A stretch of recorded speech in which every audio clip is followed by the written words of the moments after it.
Assalamualaikum warahmatullahi wabarakatuh. Selamat pagi Bu dosen dan teman-teman yang saya cintai. Mudah-mudahan kita semua ada dalam lindungan Allah Subhanahu wa taala serta sehat selalu. Amin amin ya Allah ya rabbal alamin. Di sini saya Salma Tresnawati bersama rekan saya yang bernama Hasna Aulia Zafir. Kami akan memaparkan materi mengenai psikologi kesehatan. Psikologi kesehatan, yaitu ilmu yang mempelajari, memahami bagaimana pengaruh faktor psikologis dalam menjaga kondisi sehat ketika mengalami kondisi sakit dan bagaimana cara merespon ketika individu mengalami sakit. Gaya hidup dan kesehatan. Bidang psikologi kesehatan dan pengobatan perilaku menekankan pada hubungan antara pikiran dan tubuh. Psikologi kesehatan dan pengobatan perilaku tidak hanya memperhatikan bagaimana keadaan psikologi mempengaruhi kesehatan, tetapi juga bagaimana kesehatan dan penyakit dapat mempengaruhi pengalaman psikologi seseorang, termasuk kemampuan kognitif, stres, dan kemampuan mengatasi masalah. Yang pertama ada efikasi diri atau self-efficacy, adalah kepercayaan individu bahwa ia dapat menguasai sebuah situasi dan menghasilkan keluaran yang positif. Self-efficacy telah memainkan peranan penting pada berbagai variasi perilaku kesehatan, termasuk penurunan berat badan, berhenti merokok, dan mempraktikkan seks aman. Yang kedua ada motivasi. Motivasi merupakan bagian penting untuk menjaga perubahan perilaku. Perubahan akan menjadi lebih efektif jika seseorang melakukannya berdasarkan alasan intrinsik atau karena seseorang menginginkannya. Yang ketiga yaitu keyakinan religius. Keyakinan religius diasosiasikan dengan meningkatnya kesehatan. Salah satu alasan untuk asosiasi ini adalah agama tidak mendukung segala sesuatu yang berlebihan dan mempromosikan perilaku sehat. Partisipasi keagamaan juga menguntungkan individu dalam hal dukungan sosial yang didapatkan. Lynn Cooper dan rekan-rekan sejawatnya telah mengidentifikasi 3 motivasi minum. Yang pertama motif sosial, meliputi minum alkohol karena itu yang dilakukan teman-teman atau karena seseorang ingin bersosialisasi. Yang kedua yaitu motif coping, berpusat pada minum alkohol untuk rileks, untuk menghadapi stres, atau untuk melupakan kekhawatiran. Yang ketiga motif peningkatan atau enhancement, meliputi minum karena hal itu menyenangkan. Stres. Kondisi stres dibagi atas 2 jenis, yaitu kondisi stres yang baik atau eustress dan kondisi stres yang cenderung berdampak pada performa atau kondisi buruk pada diri individu, yaitu distress.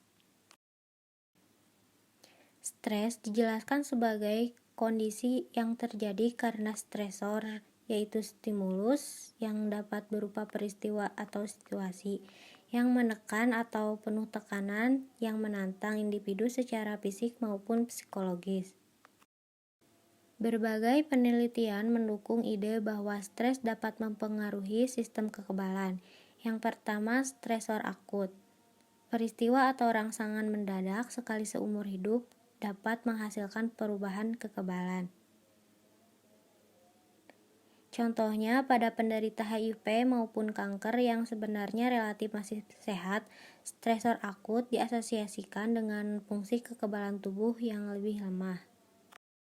Yang kedua yaitu stresor kronis atau stres yang berkepanjangan, diasosiasikan dengan semakin menurunnya respon kekebalan tubuh daripada adaptasi. Stres kronis telah ditunjukkan dapat mengambil alih kemampuan alami tubuh untuk melawan penyakit. Contohnya efek ini telah didokumentasikan dalam sejumlah lingkungan, meliputi tinggal di sebelah reaktor nuklir rusak, kegagalan dalam menjalin hubungan dekat seperti perceraian, perpisahan, dan stres pernikahan, dan beban dalam merawat anggota keluarga. Depresi atau depression. Depresi adalah gangguan suasana hati mood yang ditandai dengan perasaan sedih yang mendalam dan kehilangan minat terhadap hal-hal yang disukai. Seseorang dinyatakan mengalami depresi jika sudah 2 minggu merasa sedih, putus harapan, atau tidak berharga. Depresi yang dibiarkan terus berlanjut dan tidak mendapatkan penenangan dapat menyebabkan terjadinya penurunan produktivitas kerja, gangguan hubungan sosial, hingga munculnya keinginan untuk bunuh diri. Gejala depresi. Seseorang yang depresi umumnya menunjukkan ciri-ciri psikologi dan fisik tertentu. Ciri psikologis orang yang depresi adalah rasa cemas dan khawatir yang berlebihan, emosi yang tidak stabil, serta rasa putus asa atau frustasi. Ciri-ciri fisik pada seseorang yang depresi adalah selalu merasa lelah dan tak bertenaga, pusing dan nyeri tanpa penyebab yang jelas, serta menurunnya selera makan. Penyebab depresi.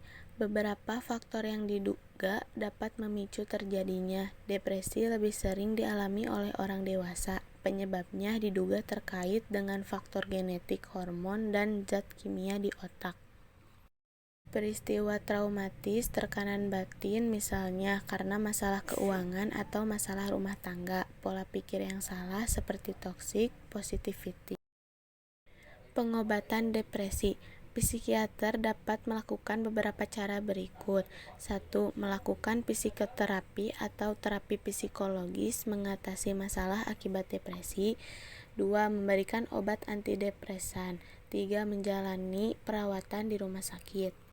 Aspek psikologis dari kondisi sakit. Rasa sakit adalah sensori dan pengalaman emosional mengenai ketidaknyamanan, yang umumnya terkait dengan adanya kerusakan jaringan dan iritasi secara nyata. Rasa sakit dipengaruhi oleh konteks bagaimana rasa sakit itu dialami, budaya, jenis, dan kelamin. Stres dan distres psikologis memperburuk pengalaman rasa sakit. Pengukuran rasa sakit meliputi laporan verbal dan perilaku rasa sakit. Dimensi dan fisiologi rasa sakit. Pain disorder, rasa sakit yang keras atau parah berkepanjangan namun tidak ditemukan faktor atau penyebab rasa fisiologis. Referred lain, fenomena gambaran kompleks rasa sakit yang bermula dari organ dalam maupun bagian tubuh lainnya, yang seringnya dirasakan hingga di atas kulit. Berikut adalah teknik-teknik mengontrol rasa sakit: obat-obatan, operasi, kontrol sensoris, biofeedback, teknik relaksasi, hipnotis, akupuntur, distraksi, dan teknik cupping.